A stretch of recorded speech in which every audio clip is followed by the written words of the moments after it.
B.J. Habibie, yang dikenal sebagai Bapak Teknologi Indonesia. Beliau pun pernah menduduki bangku Presiden ketiga. Beliau merupakan sosok yang sangat patut dicontoh. Salah satunya berorientasi pelayanan publik.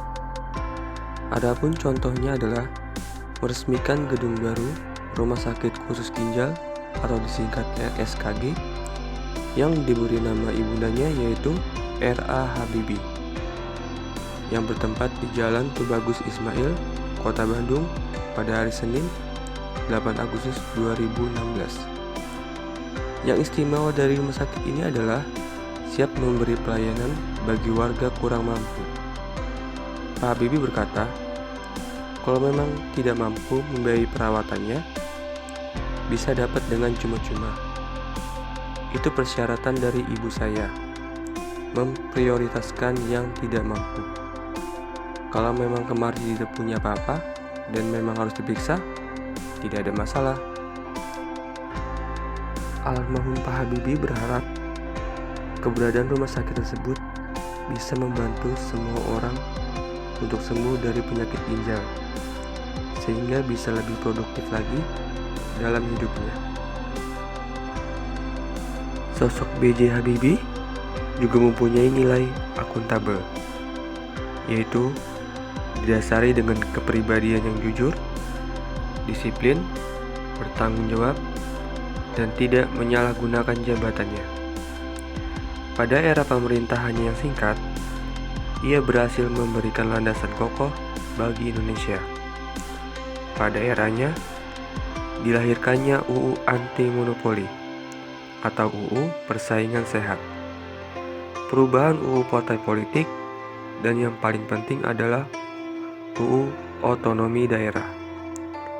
Melalui penerapan UU Otonomi Daerah inilah gejolak disintegrasi yang diwarisi sejak era Orde Baru berhasil diredam dan akhirnya dituntaskan pada era Presiden Susilo Bambang Yudhoyono. Tanpa adanya UU Otonomi Daerah, bisa dipastikan Indonesia akan mengalami nasib yang sama seperti Uni Soviet dan Yugoslavia.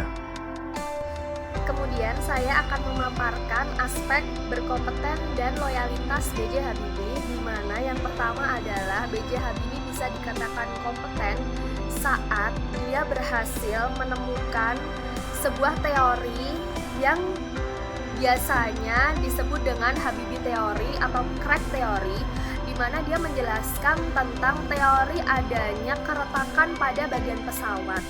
Kemudian dia juga berhasil membuat pesawat pertama di Indonesia dengan nama pesawat Gatot Kaca dan pesawat N80. Kemudian yang kedua adalah dia bisa dikatakan loyal, di mana dia itu sudah lama sekali hidup di Jerman. Dia juga pernah menjabat sebagai direktur perusahaan pesawat di Jerman. Namun ketika dia disuruh kembali ke Indonesia menjadi seorang presiden, dia bersedia karena yang ada di pikiran dan di hatinya, dia sangat ingin memajukan bangsanya sendiri.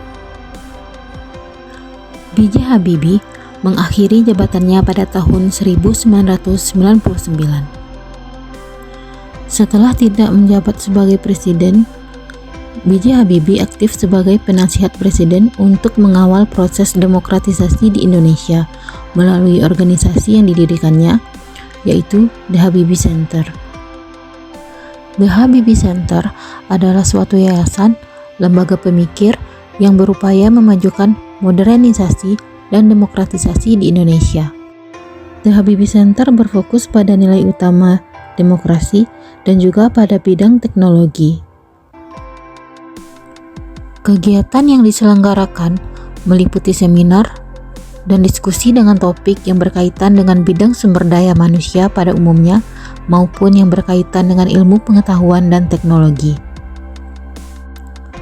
Ketika masa kepemimpinan Presiden Joko Widodo, Habibie aktif memberikan masukan dan gagasan pembangunan bagi pengembangan sumber daya manusia di Indonesia.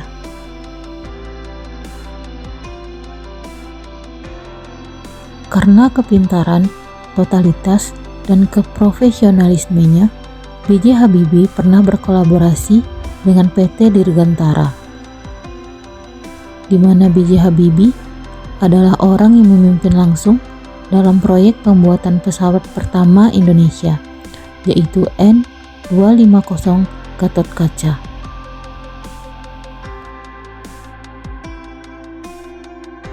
B.J. Habibie menjadi direktur utama pada PT Dirgantara Indonesia pada tahun 1976, yang pada saat itu bernama Industri Pesawat Terbang Nurtanio atau IPTN.